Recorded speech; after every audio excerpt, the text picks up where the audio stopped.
Assalamualaikum warahmatullahi taala wabarakatuh. Ya dunia al-Fatihah. A'udzubillahi Bismillahirrahmanirrahim. Alhamdulillahi rabbil alamin arrahmanirrahim maliki yaumiddin iyyaka na'budu wa iyyaka nasta'in ihdinas siratal mustaqim siratal ladzina an'amta 'alaihim ghairil maghdubi 'alaihim waladdallin. Rabbi ighfir li walidayya amin. A'udzu billahi minasyaitonir rajim. Bismillahirrahmanirrahim. Alhamdulillahi rabbil alamin. Allahumma salli wa sallim wa barik ala sayyidina Muhammad wa ala alihi wa sahbihi wa ikhwanihi minal anbiya'i wal mursalin. Salawatullahi wa salamuhu alaihim ajma'in fi kulli waqtin wa hin. Amma ba'du, subhanaka la ilma lana illa ma 'allamtana innaka antal alimul hakim. La haula wa la quwwata illa billahil aliyyil azim al azizil hakim. Satu ibadat ini Riyadhus Shalihin lah. Kira satu ibadat.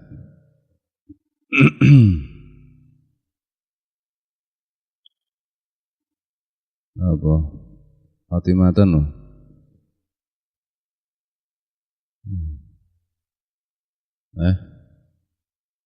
Sadurunge khotimatan.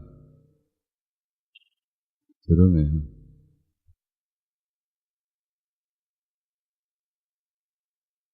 Wa qiyana ba'da nisa'i.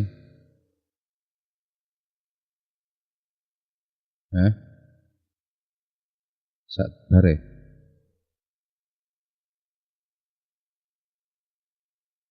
Bare iki ora diwaca iki. Apa? Khotimatan akhraja Abu Dawud wis rong. Wis wae.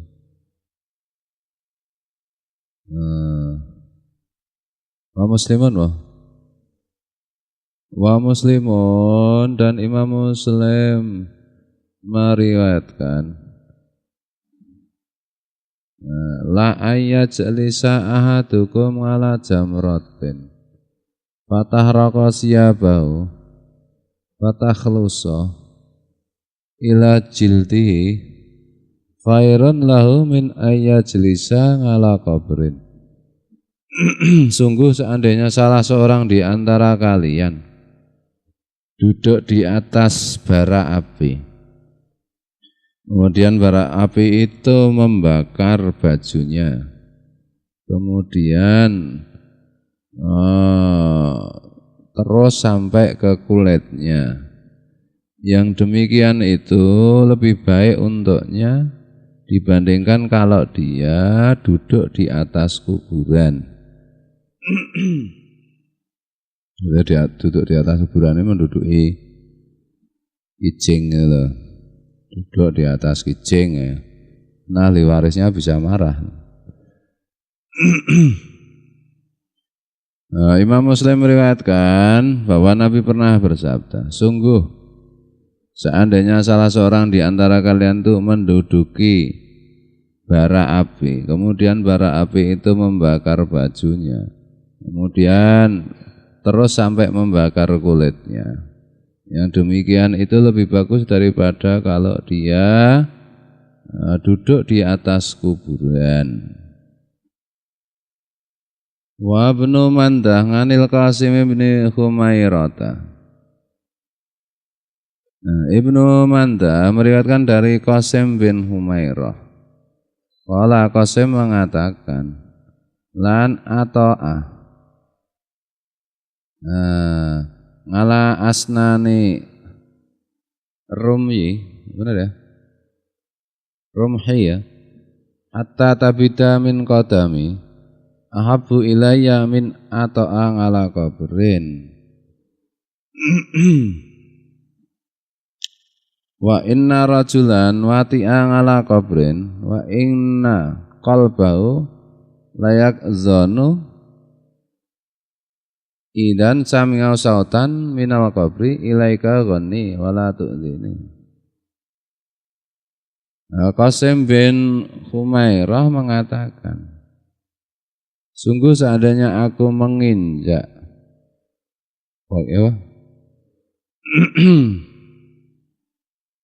menginjak gigi-giginya tumbakku sehingga Gigi-gigi tombak itu melukai telapak kakiku. Itu masih lebih kusukai dibandingkan kalau aku menginjak kuburan. Saya menginjak nisan kuburan. Sebab sungguh ada seorang laki-laki menginjak kuburan dan hatinya pada waktu itu sedang terjaga. Tiba-tiba dia mendengar suara dari kuburan itu. Menyingkirlah engkau dariku dan janganlah engkau menyakitiku. Ada kejadian seperti itu. Makanya Qasim bin Humairah itu tidak mau melarang orang untuk menginjak nisan. Lebih baik daripada menginjak nisan kuburan itu lebih baik menginjak mata tombak sekalian sampai berdarah. Nah itu menyakiti yang dikubur. Kalau secara sosial ya kita di kuburan terus menginjak nisan orang mati di situ. Dan kebetulan keluarganya yang dikuburkan di situ melihat ya bisa marah toh. Salah. Bahkan kata Qasim bin Humairah, ada seorang laki-laki itu menginjak nisan kuburan, kemudian mendengar dari arah kuburan itu, jangan menyingkirlah dariku, jangan menyakitiku. Tidak suka yang dikuburkan diinjak kijingnya. Kalau di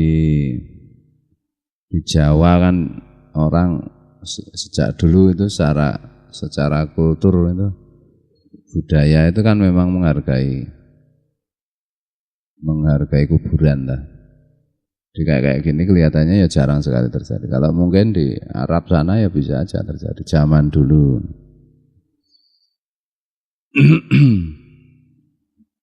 Tambihani, hal-hal yang perlu diingat.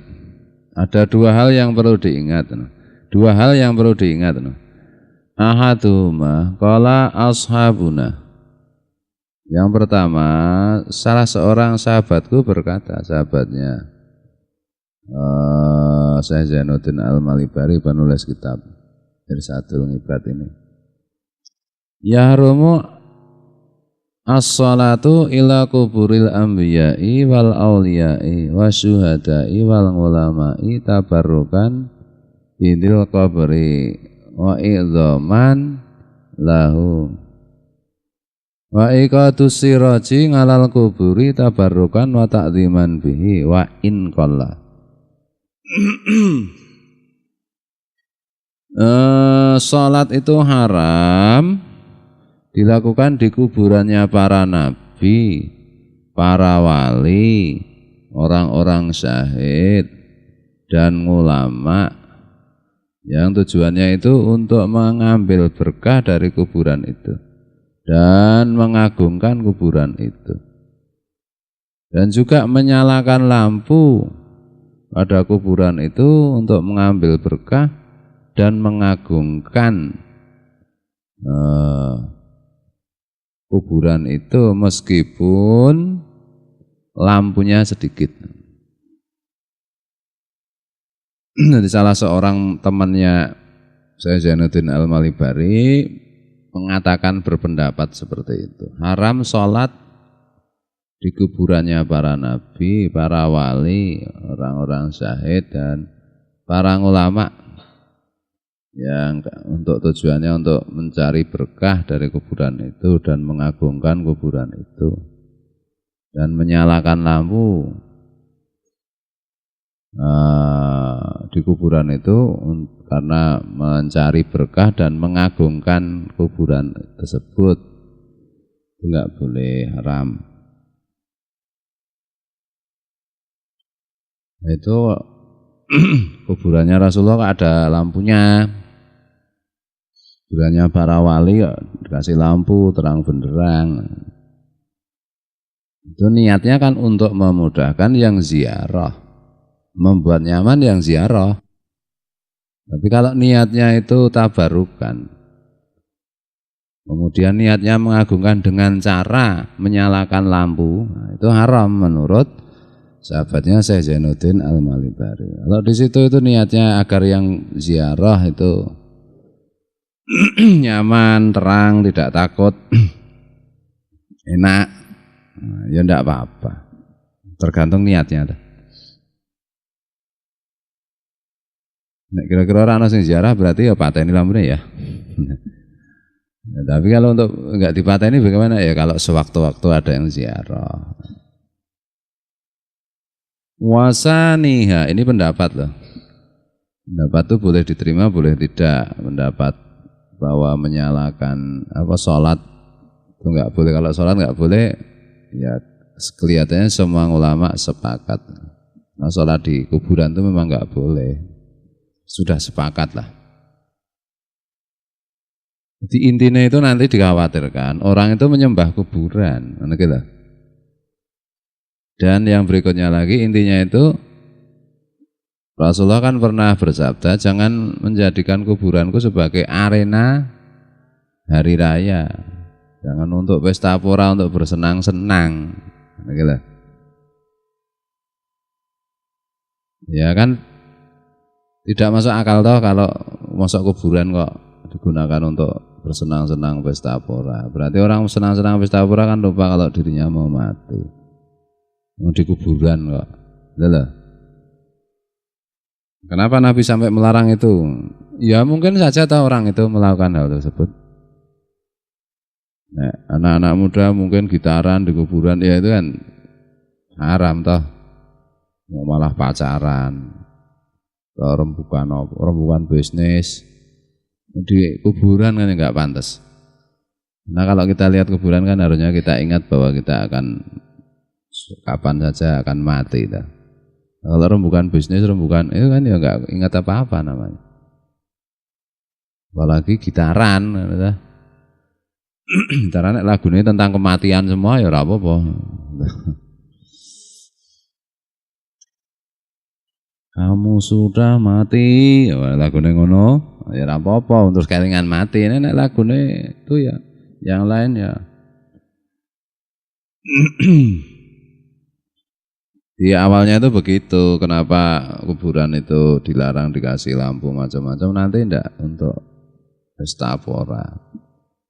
Wasanihima, yang kedua yang perlu diingat, qala jama'atun, segerombolan ulama telah mengatakan min ashabina, dari sahabat-sahabat kami, watabangahum an-Nawawiyu, dan Imam Nawawi mengikuti pendapat ini di Syarhi Muslimin, di dalam kitab Syarah Imam Muslim yang beliau lakukan.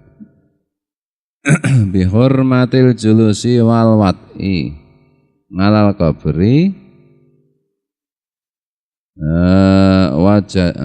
bihurmatil julusi wal wat'i ngalal qabri, ya, mengenai haramnya duduk dan menginjak kuburan. Duduk dan menginjak kuburan. Jadi tempat ya nek cara di sini ya kijing itu. Oh ya rano kijing ini ada tandanya terus duduk di atasnya itu. Haram. Wa jazama akharuna kan Nawawi wa ghairihi bil karahati bila hajatin, dan yang ulama-ulama yang lain menetapkan sebagaimana Imam Nawawi dan juga yang lain-lainnya makruh kalau tidak ada hajat, ya. Duduk tanpa satu keperluan yang terpaksa makruh ya man. Iya maksudnya. Ya yang penting dewe rasa duduk di atas nisan kuburan. Kecuali kicing jangan, kecuali kicing sing rong payu. Tak lenggo ora apa-apa. Dodol kicing ya. Waffaqanallahu li ta'ati. Mudah-mudahan Allah memberi pertolongan kepada kita untuk taat kepadanya.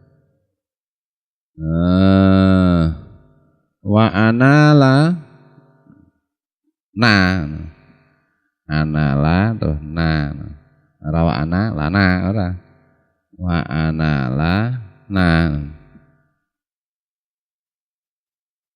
min sawabihi ridahu wa hibatihi dan seterusnya wa anala min sawabihi ridahu. Dan mudah-mudahan Allah memberikan kepada kita dari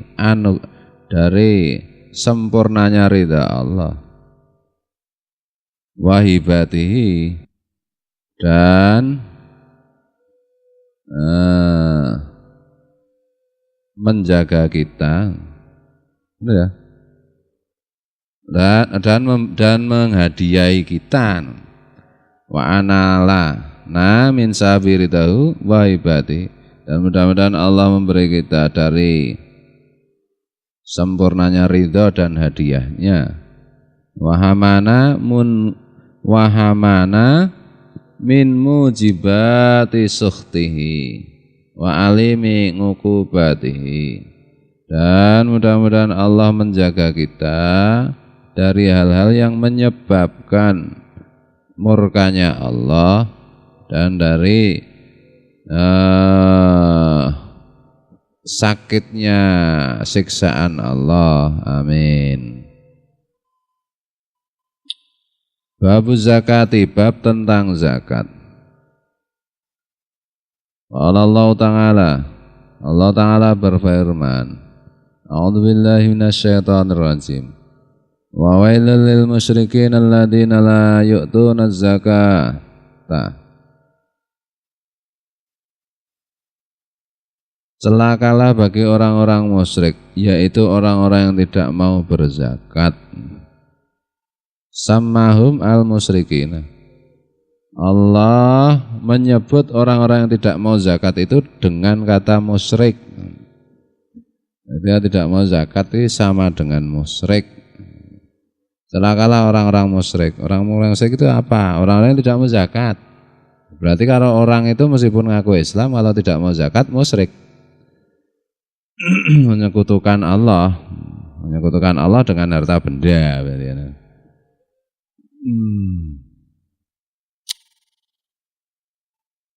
Wa qala ta'ala, Allah Ta'ala juga berfirman, A'udzubillahi minasyaitonir rajim. Wa la tahsabanna alladziina bakhaluna bima ataahumullahu min fadlihi wa khairal lahum bal huwa syarrul lahum. Sautawaku nama bakhilu bi yaumal qiyamah. Dan janganlah engkau mengira orang-orang yang bakhil, orang-orang yang pelit dengan apa yang telah diberikan Allah untuk mereka dari anugerah Allah. Sifat pelit itu jangan kau kira bagus untuk mereka. Sebaliknya itu sesuatu yang buruk untuk mereka. Allah akan mengalungkan apa yang mereka pelitkan itu di hari kiamat. Harta yang mereka pelit untuk mengeluarkan zakat kan dikalongkan, membebani. Kon ngusung kalongke buat. Bismillahirrahmanirrahim. Itu dene ngaji bab zakat itu kepada orang-orang kaya ini. Kere-kere ini ya. Ya bagi yang kaya usah pengerti ternyata Parman ini menyimpan emas bertonton ya ngerti dah. Wa qala ta'ala, Allah Ta'ala juga berfirman, walladzina yaknizuna adz-dzahaba wal fiddata wa la yunfiqunaha fi sabilillahi fabashshirhum bi'adzabin alim. Yauma yuhma 'alaiha fi nari jahannam tuqwa biha jibahuhum wa junubuhum wa dhuhuruhum Hadza ma kanastum li anfusikum fadzuqu ma kuntum taknizun. Saya ngaji sok nah ya. Wallahu muwaffiq ila aqwamit thoriq wallahu a'lam. Assalamualaikum warahmatullahi taala wabarakatuh.